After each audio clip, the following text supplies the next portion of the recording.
Okay, well, everybody was really pumped about the police, the Association of Police Chiefs, decriminalizing drugs this week. Well, okay, first of all, they didn't.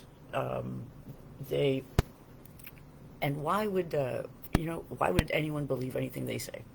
Um, what they recommended was basically a diversion type program with people who would be charged with possession, uh, streamed into diversion, streamed into a Portugal style program, and the point that is really troubling is that they would be it's completely arbitrary, just like the situation is now, so that people who are um, most at risk from of structural violence, poverty, oppression, policing, criminalization would even be more so because it would be completely at the discretion of the cop at hand.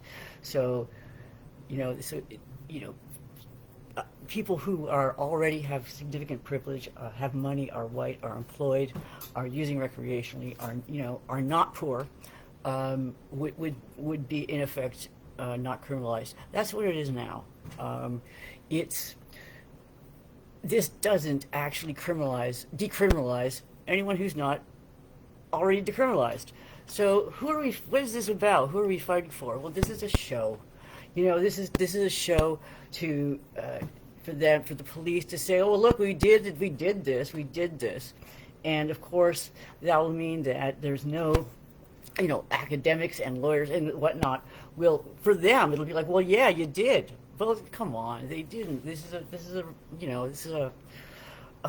a farce. This isn't going to make a difference to anyone who's actually living in a life exposed to structural systemic violence.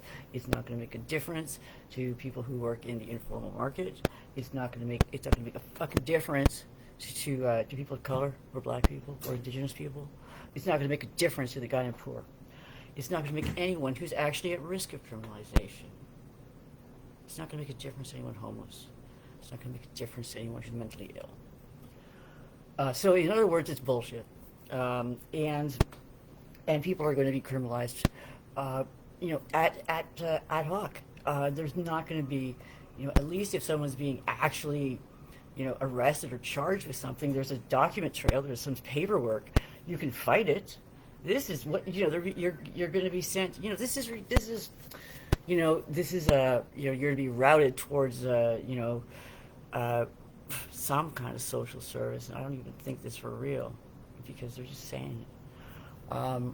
But anyways, it's going to be another route towards pathologization, medication, throwing you into the system around service, social work, and the institutionalization and things like that. So I'm that whole with Palmer and especially, it's just so it's such a performance of the positive work of policing, and it's so much of it is PR. I mean, as we know, saying that we don't arrest people for possession, well, that's very nice. You just arrest them for everything else. We don't arrest them for possession. We just charge one person with trafficking. We don't arrest anybody for possession. We just take their stuff. The ripple effects of that are profound, as we all know. The market interventions. They're market interventions, to take to take 50,000. We had a freedom of information request, and it was for all this stuff. We didn't know if they had anything, but we asked the VPD, because they have to answer because of this, freedom of information. We asked to see everything that they have records of having seized from January 1st, 2017 to the end of March 2019. It's 1,400 pages long, and there are 50,000 separate items. That's a lot. That's stuff that was taken from individuals on the street in one form or another. Um, so we know what happens then. The Well, you have, first of all, whoever that was, a small personal amount, or was it somebody who is a retailer, um, or a go-between, that has to be replaced, right? So, what does that mean? Let's see. What do you mean? You got to replace it? Well, you got to find some money, or you got to find some stuff. So, or you've got to replace it with something else. And when you don't know the contents of your substance, you get it wrong. You can't get it right. So I hope, hope nobody died. The thing with and that, so it's claiming that they're, working their hardest, doing their best, following their policies. It's actually all bullshit, and we know that, and this is not news. But for our, for people who claim to represent or be on this, the policy side of drug users, and wanting to, if they're claiming to want to end this, they're not helping right now, because please read the report. It's a smokescreen at best, and it will prevent us from making any change at all. It will delay any kind of hope of ending this. It's not good. We need to have a pushback, counter strategy, because the cops lie. The other important thing I wanted to mention is that, it's, I think that I'm expecting that the coroner's report will come out at the end of this week, probably Thursday. It's going to be brutal. It's going to be brutal. Holy jeez. I don't know. It's going to be brutal. So I'm not looking forward to that, and I just wanted to let people know that that's going to be happening. So kind of brace yourselves. It's going to be awful. Last month was 170. It's going to be at least 200. I don't know. Everyone kind of just is like, oh no, it's going to be awful, everything's terrible. What the hell? What are we going to do? I can't see a clear way right now. It's just getting worse and worse, because, it's not like the pandemic's going to stop one minute and then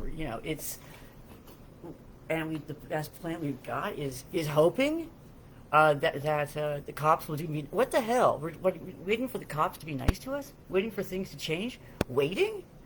I don't know. It's not like the best we can do, the best we've got is literally bringing each other back from the dead. That's what we've got. And